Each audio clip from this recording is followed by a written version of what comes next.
اپنی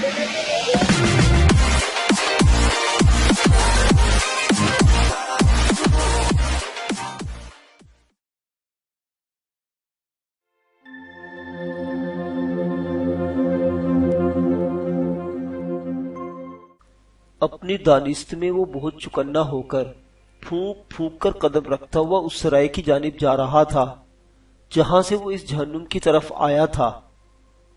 ابھی وہ بمشکل 7-8 قدم ہی چل پایا تھا جب اچانک ایک ٹارچ کی روشنی اس کے منہ پر پڑی۔ شیر عالم کی آنکھیں چندھیا کر رہ گئی۔ چند سیکنڈ کے لیے تو وہ اندھا ہی ہو گیا، لیکن جیسے ہی وہ کچھ دیکھنے کے لائق ہوا، سامنے موجود شکل پر نظر پڑتے ہی اس کے دل کی دھڑکن بے قابو ہونے لگی۔ اس کے اوسان خطا ہو رہے تھے۔ یہ گیتا نجلی تھی۔ شیر عالم نے اندازہ کر لیا کہ وہ پھنس چکا ہے اور معمولی سی کمزوری کا مظاہرہ اسے زندہ درگور کروا دے گا۔ اس نے دوسرے ہی لمحے خود کو سنبھال لیا۔ یہ اس کی زندگی کا فیصلہ کن مرحلہ تھا۔ اس نے گیتا نجلی کو اپنی چرب زبانی سے اعتماد میں لینا تھا، بصورت دیگر گلا گھونٹ کر اسے مار دینا تھا۔ اگر گیتا نجلی کی مدد کے لیے کوئی آ جاتا یا اس کے ذریعے یہ بات سوامی مہاراج تک پہنچ جاتی تو وہ شیر عالم کو کتے کی موت مار دیتے۔ اس نے چند ہی لمحوں میں اپنا اعتماد بحال کر لیا۔ کسی چوکنے چیتے کی طرح اب وہ ہر قسم کی صورتحال کا مقابلہ کرنے کے لیے تیار تھا۔ کیا کر رہے تھے تم یہاں؟ گیتا نجلی کی آواز اس کے مضبوط ارادوں کی غماز تھا۔ میرے خیال میں اب تم ٹارچ بجھا دو۔ میں یہاں سے بھاگ تو سکتا نہیں، لیکن ہم اطمینان سے بات ضرور کر سکتے ہیں۔ اسی میں تمہارا بھی بھلا ہے اور میرا بھی۔ شیر عالم کے طویل اور بے مقصد جواب نے گیتا نجلی کو چند ہی لمحوں کے لیے صحیح بوکھلا ضرور دیا۔ کون ہو تم؟ اس نے ٹارچ کا رخ زمین کی طرف کر دیا تھا۔ تم مجھے جانتی ہو گیتا نجلی؟ شیر عالم کا اعتماد بحال تھا۔ میں کون ہوں اس کا علم بھی تمہیں ہو چکا ہے، لیکن میں اتنا گرا ہوا انسان نہیں ہوں کہ آدم خوری پر اتر آؤں، سوامی مہاراج کی طرح۔ زبان سنبھال کر بات کرو۔ سوامی مہاراج کے متعلق اپنے دل و دماغ میں بھی کوئی غلط بات سوچنے والوں کو بڑی اذیت ناک موت ملتی ہے۔ شیر عالم کی چھٹی حس کہہ رہی تھی کہ گیتا نجلی نے جتنا زور لگا کر یہ بات کہی ہے، اس میں گیتا نجلی کے دلی جذبات شامل نہیں۔ میں جانتا ہوں، پھر بھی اطلاع پہنچانے کا شکریہ۔ مجھے اس بات کا بھی علم ہے کہ تم جیسی خوبصورت اور باکمال عورت اگر چاہے تو لاکھوں دلوں پر راج کر سکتی ہے۔ چاہے تو اس ملک کی کسی بھی بڑی سے بڑی ہستی کے ساتھ شادی کر کے دولت، اقتدار، شہرت، عزت سب کچھ حاصل کر سکتی ہے۔ میں جانتا ہوں کہ تمہیں کسی مجبوری نے ایسے وحشی درندے کے ساتھ رہنے پر مجبور کر رکھا ہے۔ کس مجبوری نے؟ کیا کہہ رہے ہو تم؟ گیتا نجلی نے اب ٹارچ بجھا دی تھی۔ Black mailing. شیر عالم نے اندھیرے میں تیر چلایا۔ تم دیکھو گیتا نجلی، میں تمہارا دوست ہوں۔ میں نے تمہیں فتح پور میں پہلی مرتبہ نہیں دیکھا۔ میں نے آج سے 3 ماہ پہلے تمہیں دیکھا تھا جب تم اسی آشرم میں آئی تھی۔ اس نے گیتا نجلی کی بات کاٹ کر اس پر بھرپور نفسیاتی حملہ کرنے کا فیصلہ کر لیا تھا۔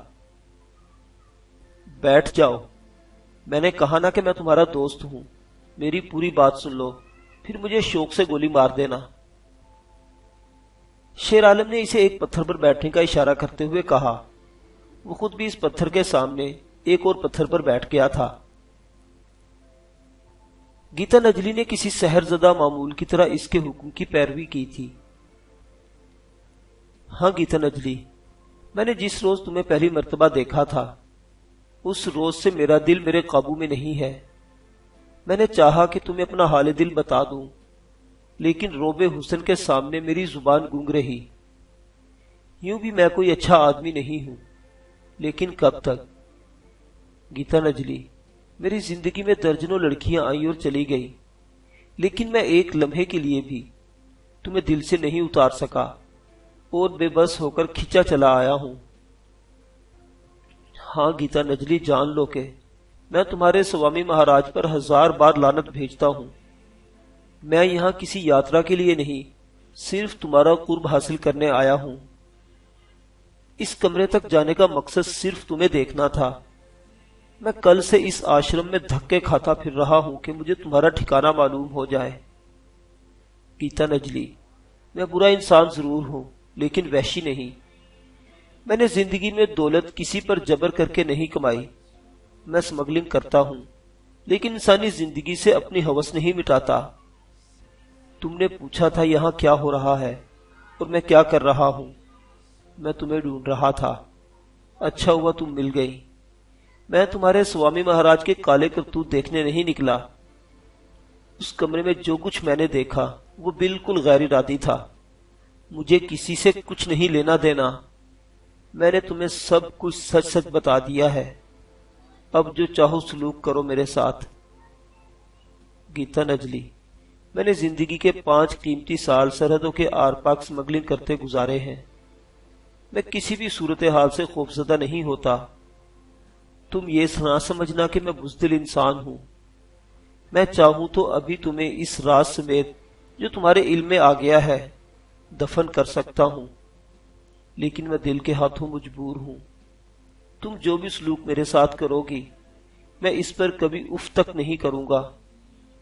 تمہارا دل چاہے تو مجھے یہی گولی مار دو، دل چاہے تو اپنے سوامی مہاراج کے سامنے پیش کر دو۔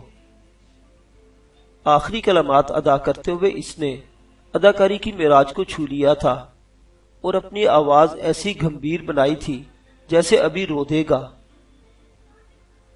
اب وہ اس طرح مسکینوں کی طرح گردن جھکائے بیٹھا تھا جیسے ابھی اگر گیتا نجلی نے اسے حکم دیا تو اپنے ہاتھوں سے خود کو گولی مار لے گا۔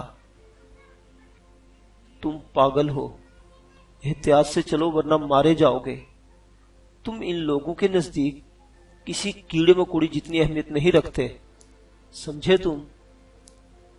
گیتا نجلی بظاہر اسے ڈانٹ رہی تھی لیکن شیر عالم محسوس کر رہا تھا کہ اس کے دل و دماغ میں ایک حشر برپا ہے اور وہ کوئی بھی فیصلہ نہیں کر پا رہی۔ تمہیں کس گدھے نے اس طرف آنے کا مشورہ دیا تھا؟ تمہیں کوشلیہ نے نہیں بتایا میں کہاں بسرام کرتی ہوں؟ تمہارے متعلق وہ اشارے کنائے سے بہت کچھ بتا گئی ہے۔ اسے کنٹرول کرو، تمہیں مروا دے گی وہ موٹی۔ اسے سمجھ نہیں آ رہی تھی کہ شیر عالم کو کیا کہے۔ شیر عالم نے جان لیا تھا کہ گیتا نجلی اندر سے ٹوٹ چکی ہے۔ وہ مشرقی عورت کی کمزوری سے بخوبی آگاہ تھا۔ میں جانتا ہوں تمہارے دل و دماغ میں کیا الجھن چل رہی ہے۔ گیتا نجلی، میں بھی نفسیات کا طالب علم ہوں۔ میں نے اپنے کالج میں ہمیشہ ٹاپ کیا ہے۔ میں پیدائشی برا انسان نہیں ہوں، اور جو تم نے جان لیا ہے اسے بھی میں برائی نہیں مانتا۔ تمہارے لیے 2 ہی راستے ہیں، یا میری محبت کو اپنا لو یا مجھے مار ڈالو۔ شیر عالم نے بڑی ڈرامائی انداز میں کہا۔ تم دیکھو گگن دیپ، مجھے کچھ سمجھ نہیں آ رہی۔ فی الوقت بھگوان کے لیے تم یہاں سے چلے جاؤ، میں تمہاری منت کرتی ہوں۔ کسی بھی لمحے یہاں سوامی مہاراج کے حفاظتی دستے کا کوئی آدمی آ سکتا ہے۔ ان لوگوں کے وہم و گمان میں بھی یہ بات نہیں آ سکتی کہ اس طرف کوئی چڑیا کا بچہ بھی پر مار سکتا ہے۔ اگر انہیں بھنک مل گئی تو تمہیں مار ڈالیں گے اور کوئی ان کا کچھ نہیں بگاڑ سکے گا۔ تم خواب میں بھی نہیں سوچ سکتے کہ سوامی مہاراج کے ہاتھ کتنے مضبوط اور کتنے لمبے ہیں۔ اب تم جاؤ، بس کوئی اور بات نہ کرنا۔ ایک وعدہ لینا چاہتا ہوں جانے سے پہلے۔ کیا؟ کہ تم کم از کم 2 مرتبہ دن میں اپنی شکل ضرور دکھاؤ گی۔ جاؤ گگن دیپ، پاگل مت بنو۔ گیتا نجلی اچانک اٹھ کر کھڑی ہو گئی تھی۔ اس نے آہستہ سے شیر عالم کے کندھے پر دباؤ ڈال کر اسے کھڑے ہونے کا اشارہ کیا تھا۔ جیسے ہی شیر عالم اٹھ کر کھڑا ہوا وہ ایک قدم پیچھے ہٹ گئی، پھر اچانک تیز تیز قدموں سے دوسری طرف چلی گئی۔ خدایا تیرا لاکھ لاکھ شکر ہے، شیر عالم بڑبڑایا۔ ابھی وہ چند قدم ہی چلا تھا جب اپنے تعاقب میں اسے قدموں کی چاپ سنائی دی۔ بجلی کسی پھرتی سے وہ واپس گھوما۔ بچ گئے بیٹا، برے پھنسے تھے، پر تمہاری چرب زبانی کام دکھا گئی، بڑے خوش قسمت ہو میاں۔ یہ بشیر تھا۔ تم کہاں سے آن ٹپکے؟ میں نے اس سمت ٹارچ روشن ہوتے دیکھ لی تھی۔ میرے دل نے کہا تھا کہ تم قابو آ گئے ہو۔ اپنی دانست میں تو تمہاری مدد کو آیا تھا۔ اگر ایک دو بندوں نے تمہیں قابو کیا ہے تو ان سے مل کر نپٹ لیں، لیکن یہاں کا منظر دیکھ کر اپنی عقل پر ماتم کرنے کو جی چاہا۔ بھائی کمال کے اداکار ہو۔ بشیر نے اسے داد دی، لیکن بشیر محسوس نہ کر سکا کہ آج اس کا دوست شیر عالم کسی کمزور لمحے کی گرفت میں آ کر اپنی اداکاری میں کچھ حقیقت کا رنگ بھی بھر گیا تھا۔ شیر عالم کو احساس ہوا کہ اس نے گیتا نجلی کو جو کچھ کہا تھا، ضرور اس میں کوئی بات اس کے دلی ارادوں کی نمائندگی بھی کر رہی تھی۔ گیتا نجلی کے چلے جانے کے بعد اسے واقعی یوں لگا جیسے اس نے گیتا نجلی سے سچ کہا ہو کہ وہ تو یہاں صرف اور صرف تمہارے لیے آیا تھا۔ یار اس موٹی کو ذرا قابو میں رکھو، کہیں لینے کا دینے نہ پڑ جائیں۔ شیر عالم نے حقائق کی دنیا میں لوٹتے ہوئے کہا۔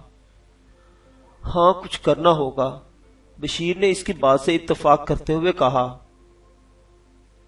دونوں چپ چاپ اپنے کمروں تک آ گئے تھے۔ رات کا اسرار گہرا ہونے لگا تھا۔ شملہ کی ٹھنڈک گو کے ابتدائی مراحل میں تھی، لیکن برف کی طرح جسم کو کاٹتی تھی۔ دونوں چپ چاپ آ کر اپنے کمرے میں لیٹ گئے۔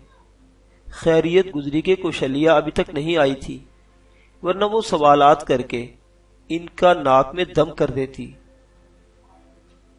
شیر عالم نے اپنی دانست میں گیتا نجلی کو قابو کر لیا تھا، لیکن ساری رات انہیں دھڑکا رہا۔ عین ممکن تھا کسی بھی لمحے گیتا نجلی کا ارادہ بدل جاتا اور وہ سوامی مہاراج کے گنڈے جو پجاریوں کے روپ میں یہاں موجود تھے ان کی جان کو آ جاتے۔ صبح انہوں نے معمول کے مطابق عبادات میں شرکت کی۔ یہاں گیتا نجلی بھی موجود تھی۔ شیر عالم کے ساتھ اس کی نظریں جب بھی دو چار ہوتی، وہ مسکرا کر نظریں دوسری طرف پھیر لیتی۔ اس صورتحال نے دونوں کو قدرے مطمئن کر دیا تھا۔ بصورت دیگر دونوں نے آج ہی یہاں سے نکل جانے کا پروگرام بنا لیا تھا۔ عبادت کے بعد تمام پجاریوں کے ساتھ وہ بھی لنگر میں چلے گئے۔ یہاں پجاریوں کو بھوجن دیا جا رہا تھا۔ مہاراج سوامی کی داسیاں ہر پجاری کے سامنے تھالی رکھ کر اس میں کھانے پینے کی چیزیں پروس رہی تھیں۔ لنگر تقسیم ہو چکا تھا، لیکن ابھی تک کسی نے کھانے کو ہاتھ نہیں لگایا تھا۔ بھوجن کا آغاز ابھی نہیں ہوا تھا۔ جیسے ہی مہاراج سوامی نے وہاں پرویش کیا، پجاریوں نے ہری اوم کے جیکارے بلند کیے اور مہاراج سوامی کے اشارے کرتے ہی بھوجن پر ٹوٹ پڑے۔ بھوجن کے خاتمے پر تمام بھگتوں کو ایک ہال کمرے میں جمع ہونے کو کہا گیا۔ یہاں مہاراج سوامی کے ساتھ خصوصی بات چیت کرنے جا رہے تھے۔ سوامی جی نرم گدیلوں سے مزین ایک تخت پوش پر بیٹھ گئے اور ان کے عقیدت مندوں نے ان کے سامنے فرش پر بچھی دریوں پر بیٹھنا شروع کر دیا۔ یہ لوگ سوامی مہاراج کے سامنے نظر اٹھانے کی جرت بھی نہیں کر سکتے تھے۔ آج کے بھاشن میں سوامی جی نے بطور خاص اپنے بالکوں سے کہا تھا کہ وہ اس کے آشرم کے ڈسپلن کو ہر طرح کی پابندی کریں اور یہاں کی کسی بھی اصول کی خلاف ورزی نہ کریں۔ یہ ان کی تربیت کے لیے ضروری تھا، کیونکہ سوامی جی کے ساتھ رہ کر اگر انہوں نے زندگی میں نظم و ضبط نہ اپنایا تو ان کی ساری بھکتی بیکار جائے گی۔ کہیں اسے کوئی شک تو نہیں پڑ گیا؟ شیر عالم نے بشیر کے کان میں سرگوشی کی۔ خاموش رہو۔ بشیر نے اشارے سے یہاں موجود باقی یاتریوں کی موجودگی کا احساس دلاتے ہوئے کہا۔ کچھ دیر تک دونوں کا مغز چاٹنے کے بعد سوامی مہاراج اپنے سنگھاسن سے اٹھے، اوس جس دروازے سے اندر آئے تھے اسی کے راستے باہر چلے گئے۔ یاتری بھی اپنے کمروں میں واپس لوٹ آئے۔ یہاں کے رواج کے مطابق سوامی مہاراج باری باری سب کو درشن دیتے تھے اور ان کے آشرم میں آنے والے نئے مریدوں سے بھی وہ الگ الگ ملاقات کرتے تھے۔ ابھی انہیں اپنے کمرے میں بیٹھے تھوڑی دیر ہوئی تھی جب موٹی کوشلیا وہاں آ گئی۔ آج سوامی مہاراج تمہیں درشن دیں گے، اس نے آتے ہی اپنی دانست میں انہیں خوشخبری سنائی۔ دونوں ایک لمحے کے لیے بھوچکا ہو کر رہ گئے۔ ابھی تک وہ ذہنی طور پر اس صدمے کے لیے تیار نہیں ہوئے تھے۔ قریباً آدھا گھنٹہ تک انہوں نے بڑی رد و قد کے بعد ایک کہانی گھڑی جو اچانک ملاقات کی صورت میں انہوں نے سوامی جی کے گوش گزارنی تھی۔ یہ بھی تو ممکن ہے کہ ہمارا اندازہ غلط ثابت ہو، بشیر نے خیال ظاہر کیا۔ نہیں، اب اس مفروضے کی گنجائش نہیں رہی۔ میں نے اپنی آنکھوں سے سب کچھ دیکھا ہے۔ اگر میں نے دیکھا ہوتا تو، بلکہ اگر میں نے نہ دیکھا ہوتا تو اس لائن پر سوچا جا سکتا تھا۔ ابھی دونوں کسی نتیجے پر پہنچنے کی کوشش ہی کر رہے تھے جب گیتا نجلی انہیں لینے کے لیے وہاں آ گئی۔ سوامی مہاراج نے آپ کو یاد کیا ہے، گیتا نجلی نے شیر عالم سے نظر ملائے بغیر کہا۔ ہمارا سوبھاگیہ ہے، شیر عالم نے جواب دیا۔ گیتا نجلی کچھ اور کہنے کی بجائے انہیں اپنے پیچھے آنے کا اشارہ کر کے باہر نکل گئی۔ دونوں تھوڑی دیر بعد مہاراج سوامی کے حضور حاضر ہوئے۔ مہاراج سوامی نے انہیں جس کمرے میں بلایا تھا اس کی سج دھج دیکھ کر دونوں کو بخوبی اندازہ ہو گیا کہ کوشلیا کے ذریعے جو کہانی انہوں نے مہاراج سوامی کے کانوں تک پہنچانے کی کوشش کی تھی وہ ان کی مرضی کے مطابق پہنچ چکی ہے۔ دونوں نے جھک کر مہاراج کی قدم بوسی کی۔ ہرے اوم ہرے اوم۔ مہاراجی سوامی نے دونوں کو اٹھنے اور سامنے کرسی پر بیٹھنے کا اشارہ کیا۔ کون ہو تم لوگ اور یہاں کیوں چلے آئے ہو؟ انہوں نے فوراً ہی سوال داغ دیا۔ آپ کے چیلے ہیں مہاراج، من کی شانتی کے لیے آپ کے پاس آئے ہیں، شیر عالم نے کہا۔ تن کی شانتی ہے تمہارے پاس؟ مہاراج نے براہ راست شیر عالم کی آنکھوں میں دیکھا تو اسے اپنے بدن کو بجلی کے کرنٹ کا جھٹکا لگنے کا احساس ہوا۔ آپ تو دلوں کا حال جانتے ہیں، آپ سے تو کچھ چھپا نہیں، اس مرتبہ بشیر نے کہا۔ یہ بھی تو ممکن ہے کہ تم خفیہ پولیس کے آدمی ہو۔ سوامی نے اچانک ہی انہیں بوکھلا دیا۔ آپ جانتے ہیں مہاراج کہ یہ ممکن نہیں، بشیر نے کہا۔ پھر تمہارا ساتھی چھپ کر کیا دیکھنے گیا تھا؟ اچانک ہی سوامی نے ان کے سر پر ہتھوڑا برسایا۔ شاید تمہیں اس بات کا علم نہیں کہ اس عمارت کے کسی بھی ایک حصے سے دوسرے حصے کی طرف جانے والی کی مکمل حرکات پر ہماری نظر ہوتی ہے۔ یہاں شارٹ سرکٹ کیمروں کا خفیہ جال بچھا ہے۔ تم نے یہ کیسی سمجھ لیا کہ کسی بھی حساس نوعیت کے کمرے کے سامنے تم محفوظ ہو؟ ایک لمحے کے لیے تو شیر عالم کو زمین پاؤں تلے سرکتی محسوس ہوئی۔ جانتے ہو میرے لیے دو ہی راستے تھے، ایک تو یہ کہ تم دونوں کو ابھی کتے کی موت مروا ڈالو، دوسرا یہ کہ تمہیں اس گناہ پر پراشچت کا موقع دوں، مہاراج سوامی نے کہا۔ کمرے میں تینوں کے علاوہ ایک اور شخصیت بھی موجود تھی اور وہ گیتا نجلی تھی جو ایک کونے میں سر جھکائے مہاراج کے عقل حکم کی منتظر تھی۔ آپ جانتے ہیں سوامی کے ہم یہاں کسی بڑے دھندے کی تلاش میں آئے تھے۔ ہم سرحدی علاقوں میں کام کرتے کرتے تنگ آ چکے ہیں اور اب انٹرنیشنل بزنس میں آنا چاہتے ہیں۔ ہمیں امید تھی کہ اگر آپ کی آشیرواد مل جائے تو ہم ضرور دل کی مراد پا لیں گے، شیر عالم نے سنبھل کر کہا۔ کیا کر سکتے ہو تم؟ سوامی نے ان کو نظروں ہی نظروں میں پرکھنا چاہا۔ ہم نے گزشتہ سال بزنس میں بہت نقصان اٹھایا ہے، کچھ قرضہ ہمارے سر پر ہے دوسری طرف کا، لیکن ہم اب بھی اس پوزیشن میں ہیں کہ سرحد پار سے آپ کی مرضی یا آپ کے حکم کے مطابق مال حاصل کر سکتے ہیں۔ بشیر نے کہا، تم نے ایڈریس غلط لکھایا تھا۔